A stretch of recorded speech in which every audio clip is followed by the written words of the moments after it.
જય માતાજી સર્વે માઈ ભક્તોને।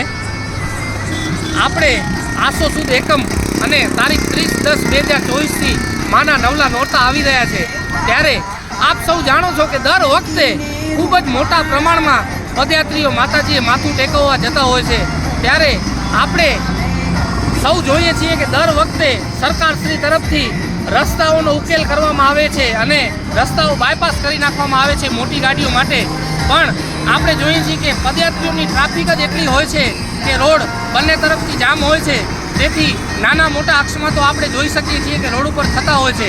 તો આ વિડીયોના માધ્યમથી એટલું જણાવવાનું કે ખાસ આ વખતે આપણે જેટલા બની શકે તેટલા અકસ્માતોને ટાળીએ અને પદયાત્રીઓને પણ ખૂબ જ મારી વિનંતી છે કે પોતાનો રસ્તો પોતાની સાઈડ જાળવી અને ચાલે અને વ્યવસ્થિત ચાલે। અને ખાસ વિનંતી મારી સેવાની જે આપણે જોઈ શકીએ છીએ કે ગાડીઓ નીકળતી હોય છે, એ ગાડીઓમાં પણ સેવાની ગાડીઓમાં પણ ખૂબ જ મોટા પ્રમાણમાં સેવા કરવાવાળા લોકો આવતા હોય છે, એમને પણ પોતાનું વાહન જાળવીને ચલાવવું અને બાઇક ચાલકોને પણ વિનંતી કે એ પણ પોતાનું વાહન જાળવીને ચલાવે, તેથી અકસ્માત ટાળી શકાય। અને પદયાત્રીઓને વિનંતી કે બની શકે તો પોતાની બેગની પાછળ રિફ્લેક્ટર લગાવીને ચાલો, જેથી કરી અને ખ્યાલ આવે કે અહીં કોઈ વ્યક્તિ પસાર થઈ રહ્યા છે તો રોડ ઉપર આપણે ખ્યાલ પડી શકે, ગાડીઓવાળાને ખ્યાલ પડી શકે।